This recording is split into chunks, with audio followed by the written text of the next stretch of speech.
What is up, YouTube? Jake here. We are currently just over 1 week out, just about 1.5 weeks out. It is Wednesday, May 22nd. Forgot the month for a sec. My show is on June 1st, so just over a week and a half out, and I'm going to be taking you through my leg day today. Glute bias leg day should be a fun time. Got the pre-workout going down. I'm about to head over to the gym, so I'll see you there. All right, YouTube, in for my lower body day. It's quite hot in here today. Summertime is upon us, but I also like wearing hoodies and sweatpants because I don't want to look at myself in the mirror. But yeah, starting the session with superset. We got machine crunch and the abductor machine. I like doing these first for two reasons. One, if I do it at the end, like a lot of people do abs at the end, I'll either not do it and leave because I'm inherently lazy, or I won't put a lot of effort into it because it is at the end. And then two, I do think it has some carryover into some other stuff later in the session. So starting by getting the abs firing, along with the abductors. The hip abductors, I think, just warms up my hips nicely to get into the rest of the session. But yeah, let's get into it.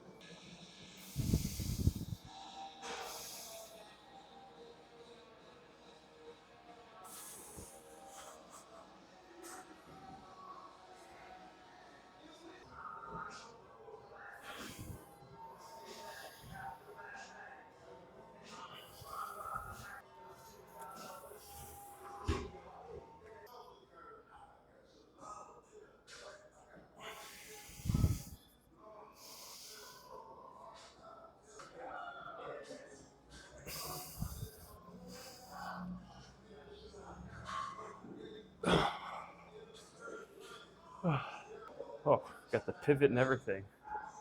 A cue I like on this ab crunch machine is rather than just crunching down, I like to think of almost pulling my elbows forward to crunch down and actually round through my abdominals. That way, rather than just kind of going through the motion, by pulling my rib cage down, I'm actually getting that full shortening of the abdominals, so the rectus abdominis, if you want to get really fancy, and then on the opposite way back up, that full lengthening. But yeah, that's just something I like to do. Little tip, try it out. I don't know. On to the next. All right, guys, second exercise at the seated calf raise. Similar to the first exercise, I like doing this early on because I can put a lot of effort into it, and I think it has good carryover to the rest of my session. Great way to start getting the ankles moving. Don't have a ton of like leg presses or things that require a lot of ankle dorsiflexion mobility today, but still good to keep them early on. Just the way I like it, and it feels good for the rest of the session. So we got 3 sets of 10 to 15, and then on to the next.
If you're not owning that end range, that bottom stretch part, and you're just going down, bouncing out of the bottom, you're doing yourself a disservice. Take a nice big pause at the bottom, get that good stretch, great for hypertrophy, great for the ankle joint.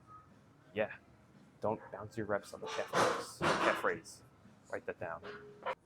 All right, up next we have the prone hamstring curl. This is our last isolation movement before getting into some more compound work. I like doing this before my big compound work. One, gets the hamstrings going, get the knees nice and warm. but also does train that hamstring in its fully shortened position. So hamstring crossing the hip and the knee biarticulate by being in this position up at the top. It gets that hamstring fully short.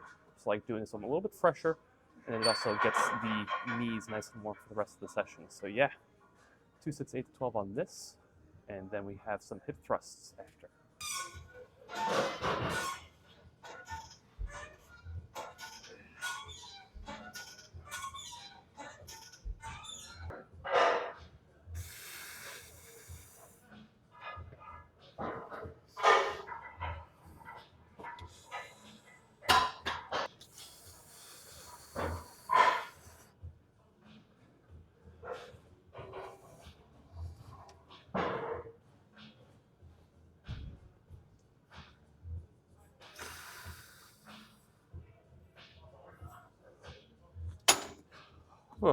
I do see a lot of people like bastardize their reps on the prone hamstring curl just because it's easy to kind of load it up and throw some weight around. But it's really important on this one to own your reps, own the end ranges. There we go. Like I said before, it trains the hamstring. It's fully shortened position, so you want to own that spot at the top. So explode into the top, but still own it, still control it. Take a pause at the top, get that fully shortened hamstring, and then control it on the way down. It's the secret to getting jacked hamstrings. Whew. I am out of breath. All right, up next we have the Nautilus hip drive. This is our first bigger movement of the session. Still, maybe in isolation, maybe a compound, depending on who you ask, but this is the first bigger movement of the session. Hitting the glutes in their shortened position before we get into some RDLs to the glutes in their lengthened position, kind of getting that full contractile range. But yeah, I like this machine. Yeah, nothing much to it there. We're just going to get into it. 2 sets of 8 to 12. Usually I do one heavier set and one back off set, but just being this deep into prep, just elected to go for some less absolute loads, just as a more of like a safety, injury risk mitigation strategy. But yeah, let's get into it.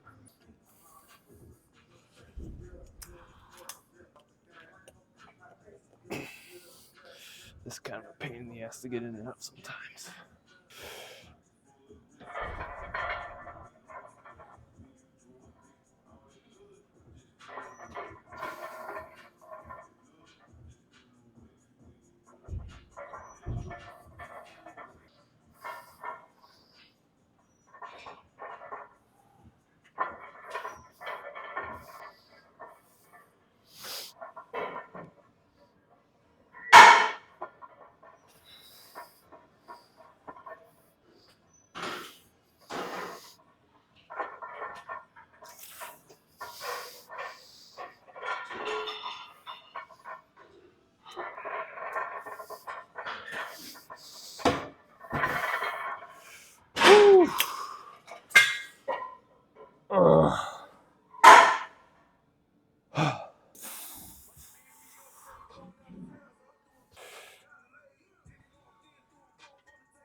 Ugh.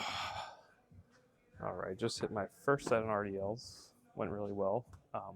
Yeah, so dumbbell RDL after the hip thrust. Now we're getting those glutes in a lengthened position, like I said. I've been doing a hinge pattern pretty consistently for the past few years, and it's really helped bring up my posterior chain. Still needs a ton of work, but I love hinging. I miss throwing around some barbell RDLs. My best was 405 for probably like 5 or 6 reps, I think it was. But I was also, oh God, almost 70 pounds heavier than when I am now. But I do look forward in the off season to getting back to some heavy barbell RDLs. But I've been doing dumbbell RDL for a few weeks now, more so because I didn't have a barbell for a while. I was at Planet Fitness. It's all on the Instagram. You've seen those clips. The dumbbells only went up to 75, so Did Smith there, but back to dumbbells. Again, just a little bit safer than barbell RDL in terms of having to use less absolute load. Also doing this with a pause. Again, just less absolute load needed for that. But yeah, time for the second set. I freaking love hinges. Easily my favorite movement pattern. But yeah, time for the second set. See how it goes.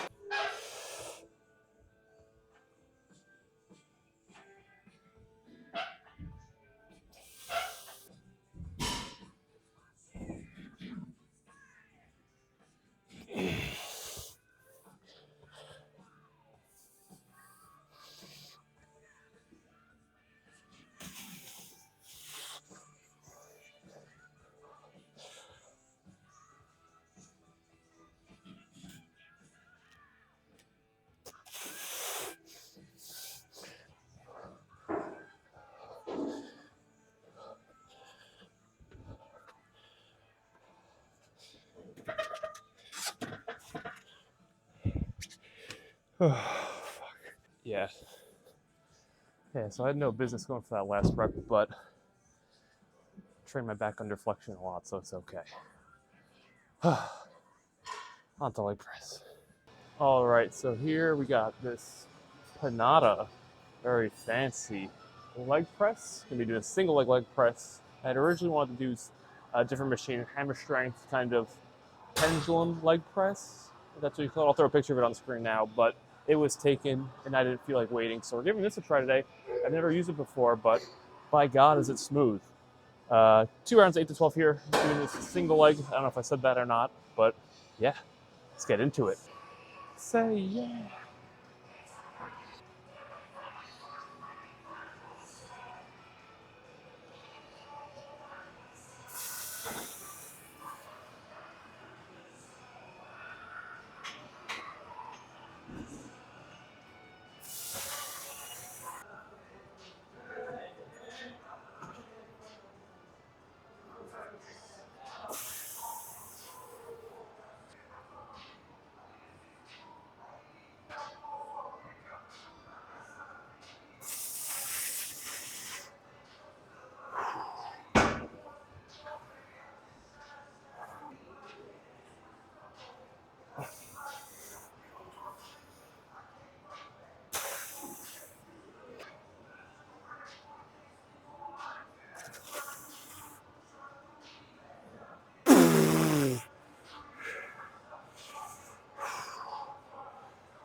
Oh, fuck.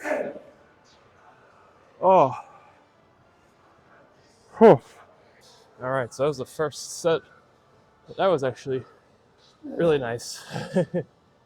Only thing I didn't love is that found myself bottoming out, pause on the machine.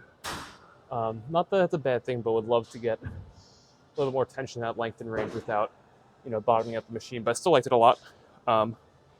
Could probably solve that by throwing like a bumper plate or something below there. And then just didn't really know what to do with my non-working leg, especially when my left leg was working and my right leg was kind of just flailing all over the place. That need for some proprioceptive input for stability, but I don't know. Overall, awesome machine. Gonna keep using this. Gonna look to push this up in the off season for sure. But yeah, one more round and then on to leg extensions to wrap up the session. All right, last thing on the menu for today, some yoga. Just kidding, although yoga is great. Some leg extensions. I do these on this training day, my first lower training day of the week is lengthened partials, more so to get a little rec fem, or a little more rec fem rather. On my other leg day, I do a full, more strict leg extension per day. Is more so lengthened partial. End of the session, really no need to get that muscle fully short. And you're also going to set the seat back into a little bit of hip extension to get a little bit more length across that rec fem. Yeah, 2 or 3 sets depending on how I'm feeling, 8 to 12 reps. Let's get into it.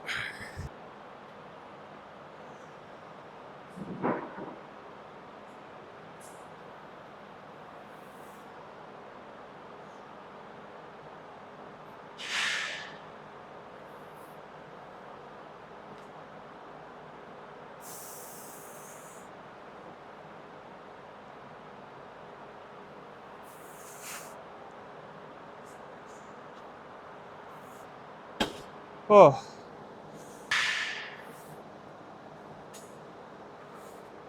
I thought it was set back all the way to the first one. It wasn't. Even more rec fem length going down. Hell yeah.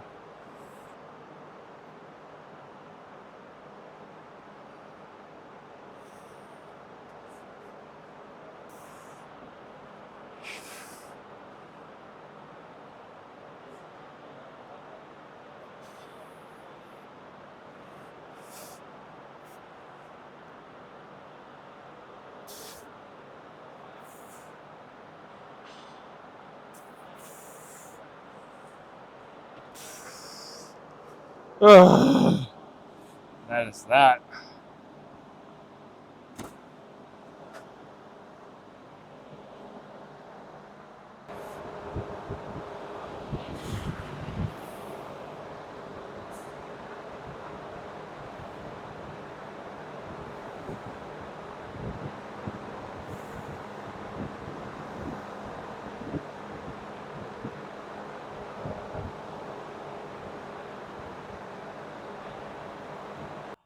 All right, YouTube, that's going to do it from me today.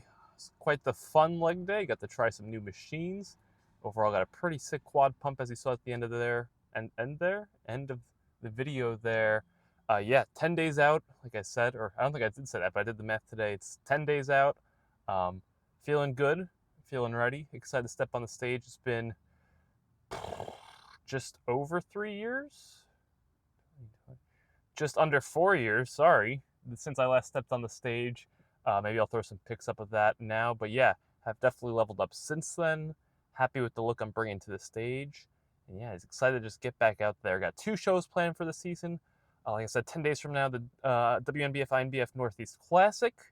That's on June 1st. And then on June 22nd, the INBF, WNBF Hercules Pro AM. That'll be a fun one. I'm looking forward to that. But yeah, just excited to get back on stage. Feeling amped up.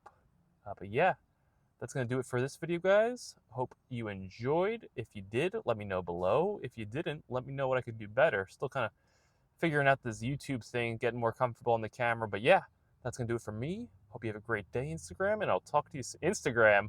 You can tell I've been on Instagram for many more years than YouTube. Take it easy, YouTube, and I'll talk to you soon. You know what? I won't talk to you soon. I'll see you in the next one. Peace.